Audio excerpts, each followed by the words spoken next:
In a tale of love, creativity, and betrayal, Emily shares the heart-wrenching discovery of her fiancé, Dave's secret disdain for the meaningful crochet dolls she gifted him over their years together. This revelation leads to a confrontation revealing cultural beliefs, broken trust, and the power of self-worth. Don't forget to like and subscribe for more inspiring stories. For years ago, in a whirlwind that felt like something straight out of a rom-com, Emily, met Dave.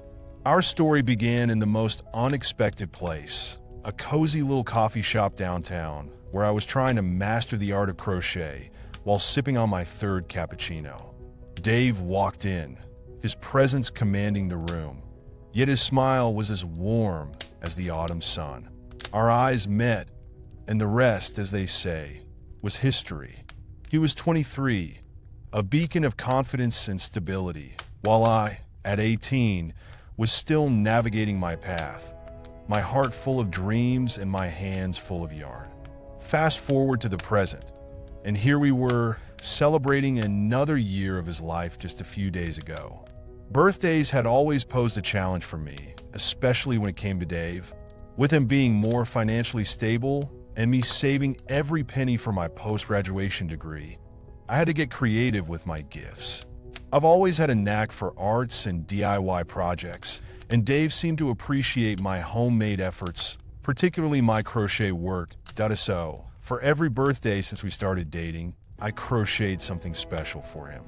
This year, I poured my heart into making a crochet doll of us hugging, a tangible representation of our bond. In the past, I also crafted a scrapbook filled with our memories and boxes of love notes, simple tokens of my affection. The only relatively expensive gift I ever managed was a pair of sunglasses that cost me $50. Dave always assured me these were the best gifts he'd ever received, his words echoing in my heart, a sweet melody of appreciation and love. However, yesterday, my perception of our shared moments, of our entire relationship, shattered into a million pieces. My laptop chose the worst possible time to break down, leaving me no choice but to borrow Dave's for a school project. Yes, I worked. A message notification popped up from his best friend, Becky. The preview read, "Please tell me you threw away those hideous dolls she gifted you." My heart sank, curiosity and dread intertwining, leading me down the rabbit hole of their conversation. "Not just threw, I burnt them," Dave had replied, each word a dagger to my heart. I couldn't stop myself.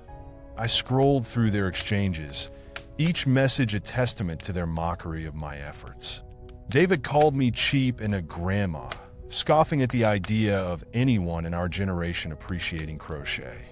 He even dismissed the sunglasses, the one gift I thought had breached the financial gap between us. Becky's comments were merciless, egging him on, her words crueler with each line. My boyfriend, the man I loved, not only entertained but agreed with her disdain. Their conversation had started innocently enough, discussing plans for the weekend, but it quickly spiraled into a ruthless critique of me and the tokens of love I had painstakingly created. It was as if the Dave I knew, the man who had looked into my eyes and called my gifts the best he'd ever received, was a stranger. As I sat there, staring at the screen, a part of me wished I had never seen those messages. But the truth, as painful as it was, revealed the depth of deceit and mockery that lay hidden beneath the surface of our relationship. How could the man who held me in his arms, who shared his life with me, harbor such disdain for the expressions of my love? How could I reconcile the Dave I loved with the Dave who laughed at my heartfelt gifts behind my back? The comparison between my crochet dolls and Becky's extravagant VR gaming set gift only added salt to my wounds. It felt like a knife twisting in my heart, his praise for her over something so materialistic while he dismissed the time, effort, and love I invested in my gifts.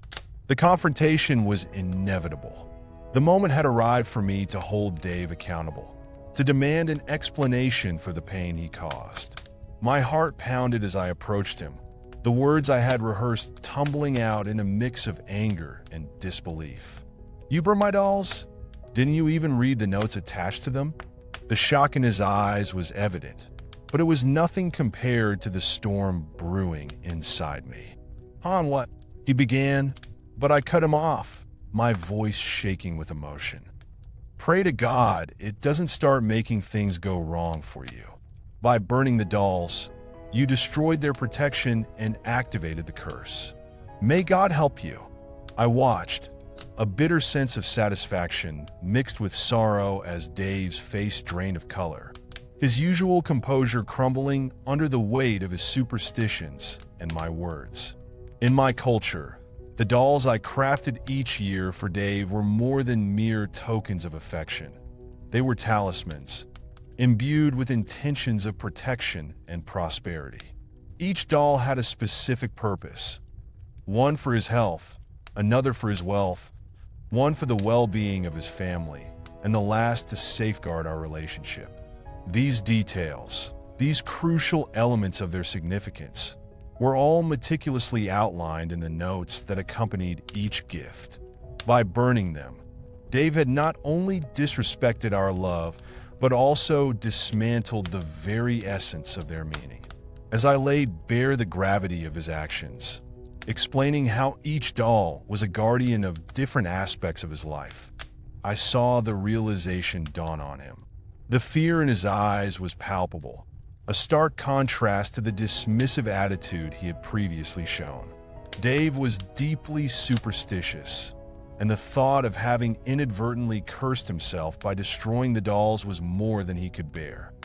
However, for me, the heart of the matter lay not in the dolls themselves, but in the blatant mockery and lack of respect they represented. The broken trust and the pain of being ridiculed were far more devastating than any physical loss. It was a betrayal that cut deep, challenging the very foundation of our relationship. In the heat of our argument, Dave attempted to apologize, to offer excuses for his behavior, but it was too little, too late. The revelation that he valued Becky's gift solely for its monetary worth only served to underscore the superficiality of his appreciation. Our relationship, it seemed, had been built on uneven ground, where materialism outweighed genuine affection and respect. Ultimately, I made the decision to leave Dave. The realization of my own worth, of the need for respect and understanding in a relationship, became my guiding light. Despite his apologies, the damage was done. The trust we once shared had been irrevocably broken. As I walked away, I couldn't help but reflect on the irony of the situation. Looking back on everything, I find myself wondering if I made the right choice, and if ending things was the only way to preserve my self-respect. It's a question that haunts me, even as I share my story, seeking solace and understanding from those who might listen.